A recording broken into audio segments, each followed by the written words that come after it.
کہ اگر کوئی شخص شراب یا غصے کی حالت میں اپنی بیوی کو طلاق دے دیتا ہے اور بعد میں پچھتاوا ظاہر کرتا ہے کہ اسے طلاق نہیں دینی چاہیے تھی، تو ایسی صورت میں کیا اس کے بعد کوئی رجوع کر سکتا ہے وہ اپنی بیوی سے؟ بسم اللہ الرحمن الرحیم، اللہم صلی وسلم وبارک علی سیدنا و مولانا محمد وعلی آلہ وصحبہ وبارک وسلم۔ یقیناً کل اسی ٹاپک پہ بات چل رہی تھی، اور بہت ساری چیزیں ایسی ہوتی ہیں کہ جو دلائل کے مختلف ہونے سے مختلف مکاتب فکر میں ان کا اختلاف پایا جاتا ہے، اور اختلاف امت جو ہے یہ امت کے لیے رحمت ہے اگر اس کو رحمت سمجھا جائے، لیکن اگر کوئی خود سے اس کو زحمت بنا لے تو اس میں اختلاف کا قصور نہیں، اس میں اس بندے کا اپنا قصور ہے۔ جہاں تک بات ہے کہ نشے کی حالت میں طلاق کے واقع ہونے کی، تو اس میں بھی چونکہ اختلاف پایا جاتا ہے، تو میں آپ کو جو مسئلہ عرض کرنے لگا ہوں یہ فقہائے احناف کے دلائل کی روشنی میں۔ وہ فرماتے ہیں کہ اگر تو کسی بندے نے خود سے شراب کو استعمال کیا، اور اس مسئلے کو علامہ شامی علیہ رحمہ نے فتاوی شامی کے اندر تفصیل کے ساتھ ذکر کیا، اور بھی جتنی بھی کتب ہیں فقہ کی ان کے اندر اس کی تفصیل پائی جاتی ہے۔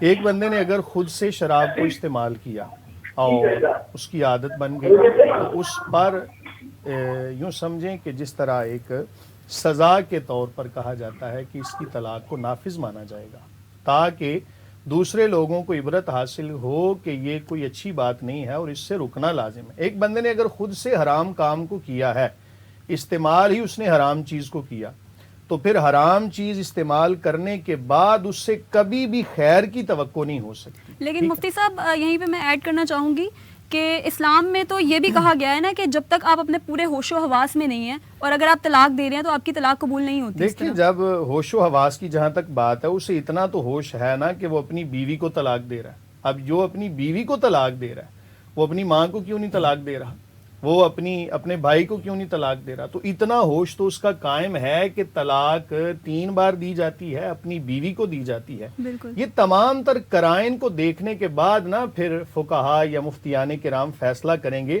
مطلقاً جب حکم کو بیان کیا جائے گا تو یہی بیان کیا جائے گا کہ جس بندے نے خود سے شراب کو استعمال کیا، اللہ نہ کرے، یہ تو لفظ بھی نہیں زبان پہ لاتے ہوئے بھی آر محسوس ہوتی ہے کہ اگر تو خود سے کسی نے استعمال کیا تو اس پر سزا کے طور پر اس حکم کو جاری کیا جائے گا۔ اب سوال یہ ہے کہ ایک فرد واحد کا مسئلہ آتا ہے، اگر تو اس کو بالکل ایسا جناب ہوش اس کا ختم ہو گیا اور وہ بیوی کے بجائے کسی دیوار کو کہہ رہا ہے یا کوئی ایسا مسئلہ، تو پھر حالات و واقعات کو دیکھتے ہوئے حکم شرعی بیان کیا جائے گا۔ جب مطلقاً حکم کو بیان کیا جاتا ہے تب مسئلہ ایسے ہی بیان کیا جاتا ہے۔ رہی بات یہ کہ ایک ایسا بندہ کہ جو اس کے قریب بھی نہیں جاتا، اور یقیناً ہر مسلمان اس سے بچتا ہے اور بچنے کی کوشش کرتا ہے، اگر کسی نے استعمال کروا دی تو اب چونکہ اس کا فعل نہیں پایا گیا تو اس کے اپنے فعل نہ پائے جانے کی وجہ سے ہم کہیں گے کہ چونکہ اس کا تو فعل نہیں اس میں، تو اگر اس نے کوئی ایسا معاملہ کر دیا تو اب اس ایسی صورتحال کے اندر اس سے دی گئی جو طلاق ہے وہ واقع نہیں ہوگی۔ جی بہت شکریہ۔ ہمارے ساتھ ایک کالر موجود ہیں، ان سے کال لے لیتے ہیں، اس کے بعد پھر گفتگو کا سلسلہ جاری کرتے ہیں۔ جی السلام علیکم۔ جی وعلیکم السلام۔ جی کون بات کر رہے ہیں، کہاں سے؟ طیب لاہور سے بات کر رہا ہوں۔ جی آپ کا سوال؟ میرا سوال مفتی صاحب سے ہے کہ میرا نکاح ہوا ہے اور رخصتی ابھی نہیں ہوئی۔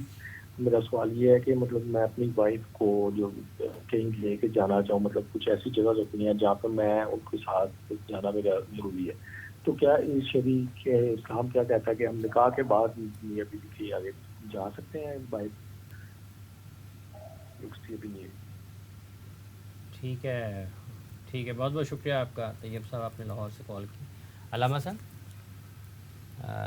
یہ ایک شرعی مسئلہ یہ آیا کہ اگر کوئی نشے کی حالت میں اگر اس قسم کا عمل واقع ہوتا ہے تو اس سلسلے میں رہنمائی فرمائیں سننے والوں کی۔ اعوذ باللہ من الشیطان الرجیم، بسم اللہ الرحمن الرحیم۔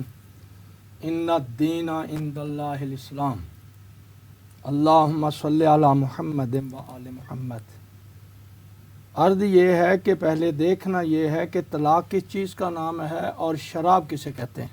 ٹھیک ہے، فقہی مسائل تو جائیں گے نا ہم مفتیوں کے پاس، یا یہ ہے جو آئین خدا ہے اس کو ہم دیکھتے ہیں. شراب کیا ہے؟ تمام فقہ کی ذمہ داری سے بات عرض کرنا چاہ رہا ہوں کہ یہ وہ ایسی خبیث چیز ہے، اس کی مزدوری کرنا بھی حرام ہے. حتیٰ کہ حضرت مولا مومنان لنگر زمین و آسمان علی ابن ابی طالب علیہ الصلوۃ والسلام فرماتے ہیں اگر شراب کا ایک قطرہ دریا میں گر جاتا ہے، پھر ندی میں، پھر کھالے میں آتا ہے اور خالی زمین پر لگتا ہے اور گھاس وہاں اگتی ہے، میں اپنے گھوڑے کو بھی نہ چراؤں. یہ شراب کی حقیقت بتائی جا رہی ہے. دوسری بات آ گئی دین مطلق. دین اللہ کا پسندیدہ دین دین اسلام ہے، اور تمام کے ہاں متفق علیہ بات ہے. میں تو تقریباً 40 سال سے چیزوں کو اختلافی کو چھیڑتا بھی نہیں ہوں. نظریہ پیش کرتے ہیں قرآن کا، جس طرح کہ میرے عزیز نے کہا کہ اختلاف امتی رحمہ، رحمت اٹھائیں یا فائدہ اٹھائیں، اس میں کوئی ایسی بات نہیں ہے. بات یہ ہے کہ سب سے روز معاشر جو اللہ کے ہاں عبادت قبول ہے وہ نماز ہے. اگر یہ قبول ہے تو باقی اعمال قبول ہیں. فَإِن ردت ماسب، اگر یہ ہی رد ہو گئے تو کسی اور کا پوچھا نہیں جائے گا. طلاق تو بڑی دور کی بات آئے گی. اب آ گیا نماز. ذات احدیت، ذات خدا قرآن مجید میں، وہ قرآن نازلہ بہل ارول امین علی قلب کا، میرے محبوب یہ قرآن میں نے تیرے قلب پہ نازل کیا ہے. اس میں فرمایا لا تقربوا الصلاۃ الا سکارا، حالت نشہ میں تم نماز کے تم قریب ہی نہ جاؤ. حالانکہ اللہ کی بندگی ہے، نماز تو اشاروں سے بھی نہیں چھوٹتی. انسان اتنا مریض ہے کہ ہاتھ پاؤں بھی نہیں ہلا سکتا، فرمایا آنکھ کے اشارے یہ بھی نہیں کر سکتا، ایسے نیت کرے نماز پڑھے، نہیں چھوٹتی. یہاں کیا ہو رہا ہے؟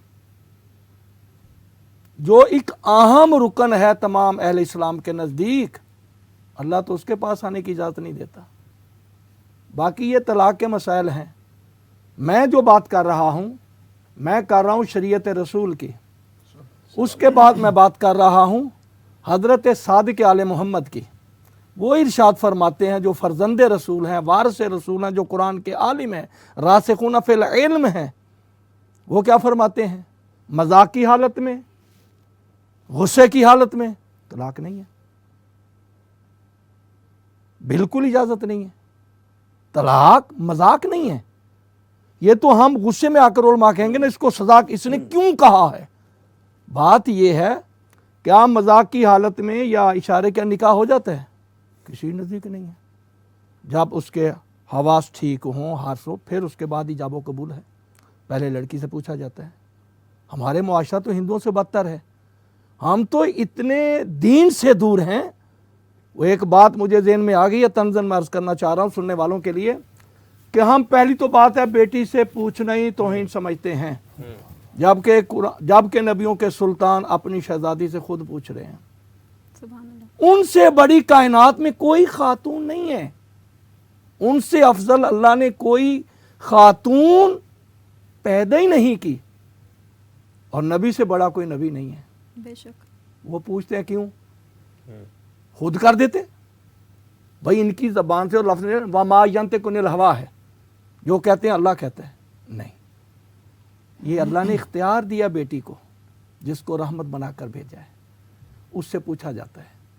پہلا مفسدہ طلاق کا یہی آتا ہے کہ ہم بچی سے پوچھتے نہیں. اور جو میں بات کرنا چاہتا ہوں، ہم ہندوؤں سے سکھوں سے بدتر ہو جاتے ہیں.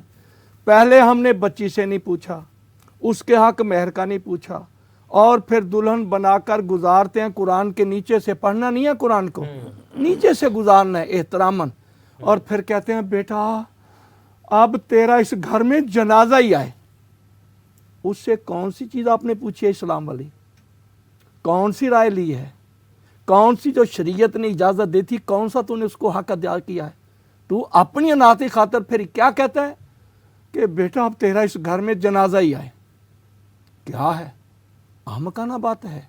جب ہم نے جو حقوق، جو آزادی، جو اللہ کی ذات نے خاتون کو دیا تھا، اس سے نہیں پوچھا. مفسدے چلتے ہیں. باقی رہ گئی طلاق کی بات. طلاق کے لیے سب سے پہلے حواس ٹھیک ہونے چاہیے. آپ حلفاً بیان کرتے ہیں میں اپنے حواس سے ظاہریہ خمسیہ باطنہ سے، وہ آپ کی بات تب جج قبول کرتا ہے. یہاں کیا ہے؟ لہذا اس میں تأمل ہے،